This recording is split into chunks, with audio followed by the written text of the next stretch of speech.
પ્રકરણ 13 ભારત સ્થાન ભૂસ્તરીય રચના અને ભૂપૃષ્ઠ ભાગ 1 વિશ્વના દેશોમાં ભારત આગવું સ્થાન ધરાવે છે. ભારત એક વિશાળ દેશ છે. ભારતીય સંસ્કૃતિ પ્રાચીનતમ છે. તે વિશ્વનો લોકશાહી ધરાવતો સૌથી મોટો દેશ છે. ભારતીય સંસ્કૃતિની સમન્વયકારી ભાવનાએ કોઈ પણ ધર્મ, જાતિ કે પ્રજાને તરછોડી નથી, પરંતુ દરેકને માટે તેણે દ્વાર ખુલ્લા રાખી તેમને આવકાર્યા છે. આમ સર્વધર્મ, પ્રજા અને જાતિ પ્રત્યે સંભાવ એ ભારતની આગવી લાક્ષણિકતા છે. તેથી તો ભારત સંસ્કૃતિનું સમન્વય બન્યું છે. કુદરતી અને માનવસર્જિત અનેક આપત્તિઓ આવી હોવા છતાં ભારતે પોતાની પ્રગતિ અને વિકાસ અવિરતપણે ચાલુ રાખ્યા છે.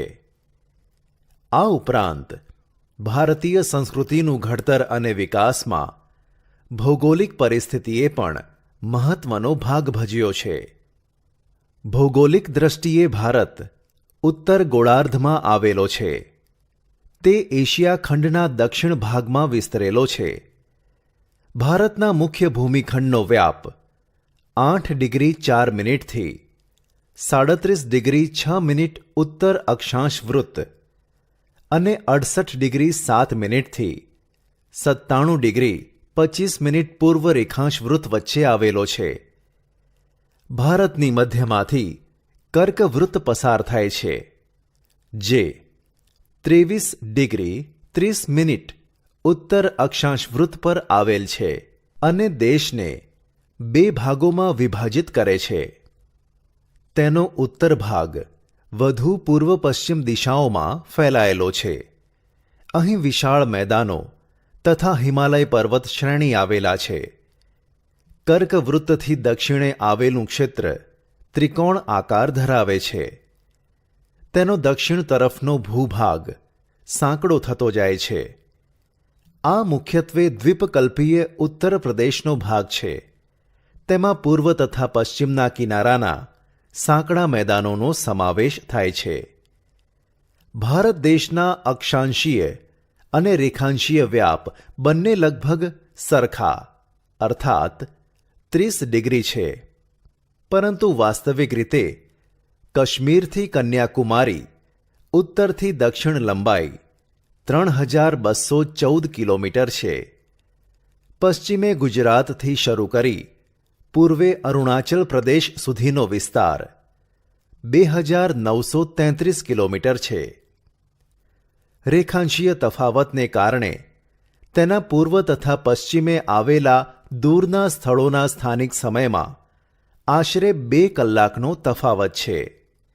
જ્યારે અરુણાચલ પ્રદેશના પૂર્વ ભાગમાં સૂર્યોદય થાય છે, એ જ સમયે પશ્ચિમ ગુજરાતમાં રાત હજુ બાકી હોય છે. આમ ભારતના પ્રમાણ સમયની રેખા 82 ડિગ્રી 30 મિનિટ પૂર્વ રેખાંશ વૃત્ત છે, જે 5 રાજ્યોમાંથી પસાર થાય છે. તેનો સ્થાનિક સમય જ સમગ્ર ભારતનો પ્રમાણ સમય માનવામાં આવે છે. ભારતનો કુલ વિસ્તાર 32.8 લાખ ચોરસ કિલોમીટર છે અને ક્ષેત્રફળની દ્રષ્ટિએ જોતાં ભારત વિશ્વમાં 7મા ક્રમે આવે છે. ભારત વિશ્વના ભૂમિભાગ ક્ષેત્રના કેવળ 2.42% ધરાવે છે.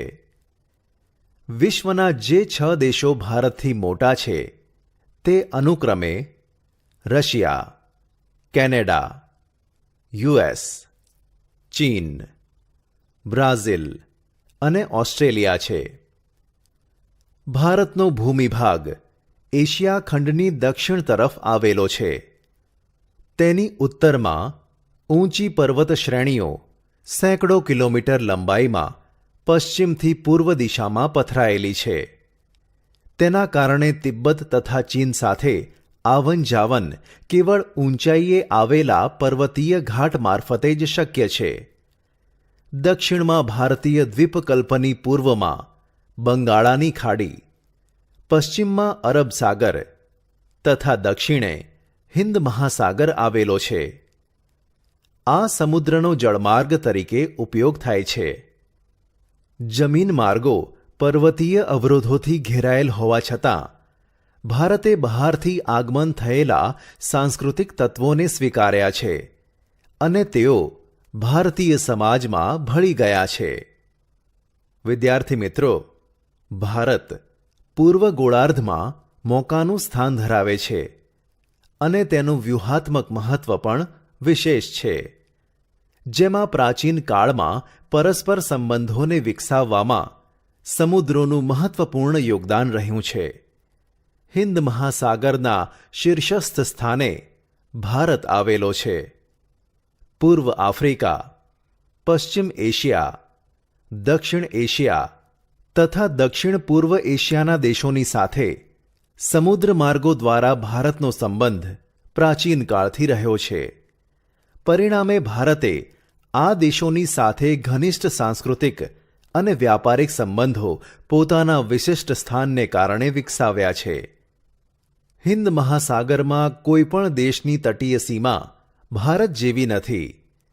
ભારતના આ મહત્વના સ્થાનને કારણે એક મહાસાગરનું નામ એટલે કે હિન્દ મહાસાગર તેના નામ પરથી રાખવામાં આવ્યું છે. આંતરરાષ્ટ્રીય જળમાર્ગો પર ભારતનું સ્થાન પણ મહત્વનું છે. ઈસવીસન 1869માં સુએઝ નહેર શરૂ થવાથી ભારત અને યુરોપ વચ્ચેનું અંતર આશરે 7,000 કિલોમીટર ઘટી ગયું છે. પૂર્વ તથા દક્ષિણ પૂર્વ એશિયા અને ઓસ્ટ્રેલિયાથી આફ્રિકા તથા યુરોપને સાંકળતા જળમાર્ગો હિન્દ મહાસાગર થઈને જાય છે. દક્ષિણ આફ્રિકા થઈને આવતો જળમાર્ગ તથા સુએઝ જળમાર્ગ ભારત પાસેથી પસાર થાય છે. એ જ માર્ગ દ્વારા ઇન્ડોનેશિયાની મલાક્કા સામુદ્રધુની થઈને પેસિફિક મહાસાગર પસાર કરીને કેનેડા તથા યુએસ પહોંચી શકાય છે. ભારતનો સંપર્ક વિશ્વના અનેક દેશો સાથે સદીઓથી છે. વસ્તુઓ અને વિચારોનું આદાન પ્રદાન પ્રાચીન કાળથી થઈ રહ્યું છે. આ જ પ્રમાણે ઉપનિષદોના વિચારો, રામાયણ તથા પંચતંત્રની વાર્તાઓ, ચિકિત્સા પદ્ધતિ, ભારતીય અંક અને દશાંશ પદ્ધતિ વગેરે વિશ્વના વિભિન્ન ભાગો સુધી પહોંચી શક્યા છે. ભારતના પાડોશી દેશો. દક્ષિણ એશિયામાં ભારતનું એક મહત્વપૂર્ણ સ્થાન છે. ભારતમાં 29 રાજ્યો, દિલ્હીનું રાજ્ય એક રાષ્ટ્રીય રાજધાની પ્રદેશ અને 6 સંઘ શાસિત પ્રદેશ છે. ભારતની જમીન સીમા ઉત્તર પશ્ચિમમાં પાકિસ્તાન અને અફઘાનિસ્તાન સાથે અને ઉત્તર પૂર્વમાં ચીન, નેપાળ, ભૂતાન દેશ સાથે તથા પૂર્વમાં મ્યાનમાર અને બાંગ્લાદેશ સાથે જોડાયેલી છે. ભારતની દક્ષિણ દિશામાં સમુદ્ર કિનારે આપણા પડોશી દેશો શ્રીલંકા અને માલદીવ આવેલા છે. ભારત અને શ્રીલંકા પાલ્કની સામુદ્રધુની અને મન્નારના અખાત દ્વારા અલગ પડતા જોવા મળે છે. અરબ સાગરમાં લક્ષદ્વીપ ટાપુઓ આવેલા છે, જ્યારે બંગાળાની ખાડીમાં અંદમાન નિકોબાર ટાપુઓ આવેલા છે. ભૂસ્તરીય રચના. ભારતના વર્તમાન ભૂપૃષ્ઠનું સ્વરૂપ પૃથ્વીની ભૂસંચલન પ્રક્રિયા અને બાહ્ય હલનચલનનું પરિણામ છે. આ બંને પરિબળોની વિનાશક અને રચનાત્મક અસર જોવા મળે છે. પૃથ્વીની સંરચના વિશેની જાણકારી ખૂબ જ રોચક છે. પૃથ્વીનો ઉપરનો પોપડો તેની નીચે રહેલા એસ્થેનોસ્ફિયરના અર્ધદ્રવિત ખડકોની ઉપર તરી રહ્યો છે. પૃથ્વીના પેટાળમાં થતી કિરણોત્સર્ગી પ્રક્રિયાને પરિણામે ગરમી ઉદ્ભવે છે, જે દ્રવિત ખડકોમાં સંવહનિક તરંગો ઉત્પન્ન કરીને ભૂસપાટી તરફ જવાનો પ્રયત્ન કરે છે. ભૂકવચ તરફ ઉદ્ભવતા તરંગો દ્વારા ઉપરનું પડ ફાટીને મોટા મોટા ટુકડાઓમાં વિભાજિત થઈ જાય છે, જેને મૃદાવરણીય પ્લેટ એટલે કે લિથોસ્ફિરિક પ્લેટ કહે છે. આવી 7 મુખ્ય ભૂસંચલનીય તકતીઓ એટલે કે પ્લેટો છે. 1. Pacific plate. 2. ઉત્તર અમેરિકન પ્લેટ. 3. દક્ષિણ American plate. 4. Eurasian plate. 5. African plate. 6. Indo Australian plate. 7. Antarctic પ્લેટના નામે ઓળખાય છે. કેટલીક જગ્યાએ આ પ્લેટો એકબીજાથી દૂર થઈ રહી છે, જેને અપસારી પ્લેટ કહેવાય છે, જેને અપસારી પ્લેટ કહેવાય છે, જ્યારે કેટલીક એકબીજાની નજીક આવી રહી છે, જે અભિસારી પ્લેટ તરીકે ઓળખાય છે. અપસરણ અને અભિસરણની ક્રિયાથી ભૂપૃષ્ઠ પર સ્તરભંગ અને ગેડીકરણ થાય છે. આ પ્લેટની ગતિવિધિઓ થકી લાખો વર્ષો દરમિયાન ભૂમિખંડોના આકારો અને સ્થાનફેર પણ થયા છે. એકબીજાથી વિપરીત દિશામાં ખસી જવાની આ પરસ્પર પ્રતિક્રિયા જ પૃથ્વીની બધી ભૂકંપીય અને જ્વાળામુખીય ક્રિયાઓ માટે જવાબદાર છે. સરકતી કે ખસતી આ પ્લેટો જ્યાં એકબીજા સાથે ટકરાઈ રહી છે, પર્વત નિર્માણનું કારણ બને છે. પ્લેટો જ્યાં એકબીજાથી દૂર ખસે છે, ત્યાં ભૂમિખંડો અને મહાસાગરોમાં ફાટોનું નિર્માણ કરે છે. આ પ્લેટો પર આવેલા ભૂમિખંડો નિરંતર ખસતા રહે છે. આ પ્રકારની પ્લેટોને રૂપાંતરિત પ્લેટ કહે છે. વિદ્યાર્થી મિત્રો, ભારત કરોડો વર્ષ પહેલા ગોંડવાના લેન્ડ નામના પ્રાચીન વિશાળ ભૂમિખંડનો ભાગ હતો. આ વિશાળ ભૂમિખંડમાં આજના દક્ષિણ અમેરિકા, આફ્રિકા, ઓસ્ટ્રેલિયા તથા એન્ટાર્કટિકાનો સમાવેશ થતો હતો. કાળક્રમે ગોંડવાના લેન્ડથી અલગ થઈને ઇન્ડો ઓસ્ટ્રેલિયન પ્લેટ ધીમે ધીમે ઉત્તર તરફ સરકવા લાગી. તે ઉત્તર ગોળાર્ધની ઘણી મોટી યુરેશિયન પ્લેટ સાથે લગભગ 5 કરોડ વર્ષ પહેલા ટકરાઈ હોવાનું મનાય છે. ઇન્ડો ઓસ્ટ્રેલિયન પ્લેટ અને યુરેશિયન પ્લેટના ટકરાવ થકી ટેથિસ સમુદ્રમાંથી હિમાલય પર્વત શ્રેણીનું નિર્માણ થયું. હિમાલય પર્વત શ્રેણીની દક્ષિણે એક વિશાળ ખીણ બની, જેમાં સમય જતાં ઉત્તર દક્ષિણથી વહેતી નદીઓનો કાંપ ઠલવાયો.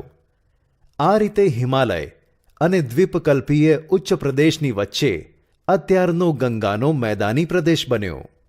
દ્વીપકલ્પીય ઉચ્ચ પ્રદેશના ઉત્તર પશ્ચિમ ભાગમાં એક વિસ્તૃત જ્વાળામુખી પ્રસ્ફોટન થયું, જેથી ઉચ્ચ પ્રદેશનો પશ્ચિમ ભાગ તૂટીને નિમજ્જિત થઈ ગયો અને પરિણામે અરબ સાગરનું નિર્માણ થયું. આ ભૂનિમજ્જનને કારણે જ પશ્ચિમ ઘાટ વધારે સુસ્પષ્ટ થઈ ગયો. આમ ભારતીય ભૂખંડમાં અનેક વિવિધતા જોવા મળે છે. ઉત્તરમાં ઊંચી વિસ્તૃત પર્વતમાળા આવેલી છે. તેમાં ઉચ્ચ પ્રદેશો, શિખરો, ઘાટ વગેરે આવેલા છે. ઉત્તર ભાગના મેદાનોમાં ગંગા, યમુના અને બ્રહ્મપુત્ર નદીઓ વહે છે. તેના કાંપથી આ મેદાનો રચાયા છે. દક્ષિણનો દ્વીપકલ્પીય પ્રદેશ પ્રાચીનતમ છે. દક્ષિણ ભારતના ઉચ્ચ પ્રદેશની 2 ધાર સ્વરૂપો પૂર્વ પશ્ચિમ છેડા ઉપર તટીય મેદાનો આવેલા છે. આમ ભારત વૈવિધ્યસભર ભૂપૃષ્ઠ ધરાવે છે.